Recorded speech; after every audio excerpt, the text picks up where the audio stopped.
That's the thing that I like to explain to everybody, is that it doesn't have to start out, like, I feel like a lot of people see a big number and they get intimidated by it. Absolutely. Like, they see, like, almost $6,500 a month, and they're just like, how, like, that seems so incomprehensible to me.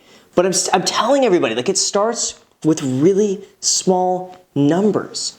Like, $500 a month is how much it starts.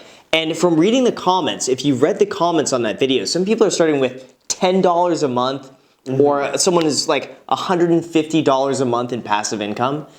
That's where it starts. It starts from that, and it grows exponentially from there. That's one of the things, I think with passive income is, like I said, it takes time to scale.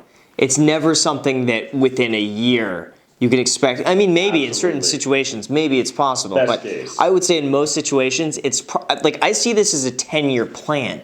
I don't see this as something where, like, 5 years from now, you're going to be balling hard and, like, making it rain.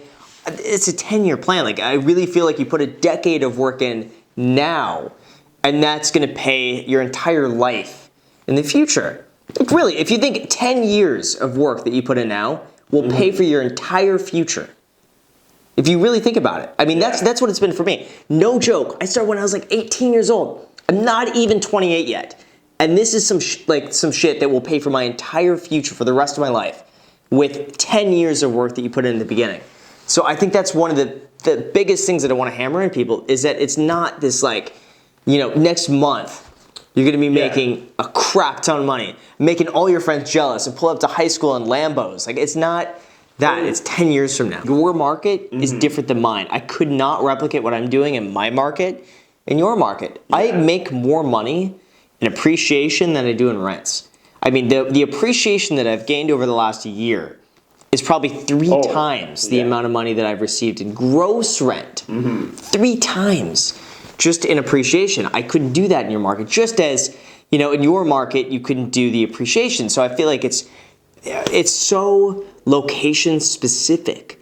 All the time, it's location specific. So some people ask me, like, what do you recommend in my little town of Kansas? Like, in terms of, and it's like, you have to know that market better than anybody else. Like, I wouldn't know that little market. Like, I know Los Angeles really, really, really well. You know London, Ontario really well. Absolutely. You have to be that expert of your area. And there is no set amount of rent. Like, sometimes I'm totally cool in LA, like, even breaking even on my rent. I would be happy to break even on my rent if it means I make $100,000 in appreciation that year. Like, I would love that.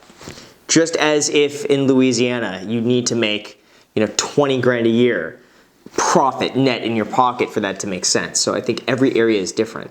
But I agree with you. I think building your credit is one of the most important things. And that's when I respond to everybody in the comments. I'm like, what's your advice for me? Build your credit. If you're really any age over 16, I don't think there should be any excuse not to build your credit score. But beyond that, I think it's also showing some income. And you need to make some money. It's like, you can't just be this, this bum living at mom's house with an 800 credit score and expect to invest in real estate. Like, credit score alone isn't going to get you there. It's a credit score plus some sort of income. It's really, just sum things up, it's credit. You need some sort of income. You need to be an expert on your market.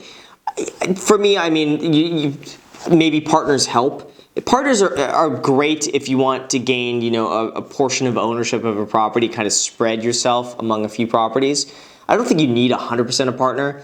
And if you pick your partner, I think you've got to be pretty in line with your partner. You want to make sure that your partner isn't one that's going to want to sell after a year when you want to keep it, or your partner's not going to be the one that wants to keep it when you really want to sell. I think it's really important to set expectations with a partner and make sure that you guys are on the same page. And I think finding a partner like that is really, really difficult, to be honest with you. You have a financial binding, legal title deed to a property with somebody, splitting money with somebody. I mean, that's a business that you're starting with somebody else. Well, that's a big investment. Yeah, it's easy to also see someone like you and just be like, oh, overnight success, this happened over, oh, blah, blah, blah, he's got all this rent now. But it's really just like, they don't see all the grinding that comes behind the scenes. They don't see all the work that goes behind the scenes all the time. I mean, I've been in it almost a decade now, for real. Almost 10 years of doing this every single day. And, now you could look back and be like, it was worth it. But, it's definitely not something that happens overnight. It takes time. And I think patience patience is goes a long way.